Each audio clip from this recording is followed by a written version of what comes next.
I do believe that what preceded all faiths in the world was some form of witchcraft. I think that goes way back. That probably goes to the time of ancient man. I think ancient man figured out how to bend reality a little bit, and that's been passed down generations. At this point in human history, we don't know everything about it. But there's voodoo in Africa, there's tantra in India, there's witchcraft in Europe. Oh yeah, there's voodoo everywhere. I went to New Orleans and saw the voodoo thing because they're very big on the voodoo in that part of America. When you sort of like talk about like the witchcraft, for instance, now there are witches' covenants. You've got the two types of witchcraft. You've got the black witch and you've got the white witch. The black witches are the ones that deal with the devil worship and all that horrible stuff that's probably going on all around the world, let alone England. The Illuminati. The Illuminati, exactly. now you're hitting the nail on the head.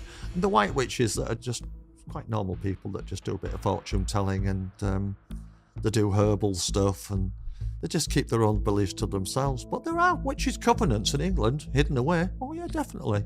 Oh yes, I've come across one of them. In York?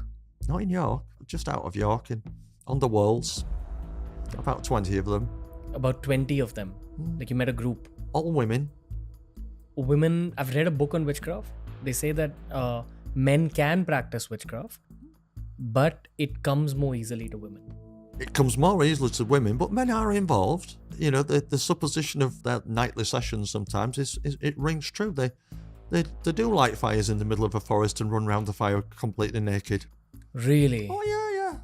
You've seen this happen? I've seen that once, yeah. Okay. Could you take us through what you saw? I knew the people that were doing this. I'm not going to say who they are for That's obvious reasons, but I knew the people that were doing that kind of thing. It was many, many years ago now. I was much younger.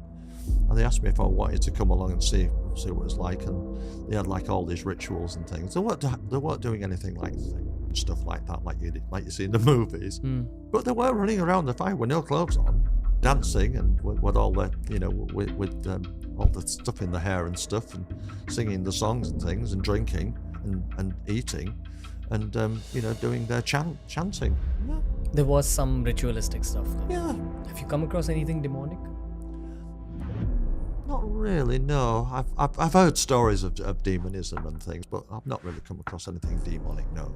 There are pagan societies in York that do pagan. There are pagan groups that meet up quite frequently. When you say pagan, what do you mean? It's the pagan religion. It's like kind of like it's the pagan beliefs from the days gone by. It's a bit like witchcraft, but it isn't. But there are pagan groups in York that meet up periodically once a month. They used to meet in a pub called the Black Swan many, many years ago, but they don't do it now. I don't know where they meet now, but there are pagan groups. And they have their own set of gods that they pray to? Yes. Yes. Different deities? Yes. They do things like in their own homes. They cleanse their own houses by shaking a tambourine and burning incense or burning herbs, and walk around the house to clean the house of bad things, They're not bad people. They're good people, the pagans, actually. But why do they get drawn to paganism in the first place? Because they don't want to believe in the religions that the indoctrinated religions of Christianity and Catholic or whatever it is. It's a separate belief. I think it's a very kind, friendly belief. It's not harmful in any way whatsoever. Gotcha. But there is some magic involved. There is some magic involved. Of course, yes. Okay. Some kind of spells, some kind spells. of manifestation. Oh yeah, the burning of herbs and spices and all kinds of things is part of the magic. It's a tradition that's been passed on through the generations. Gotcha. There are books on it. Gotcha.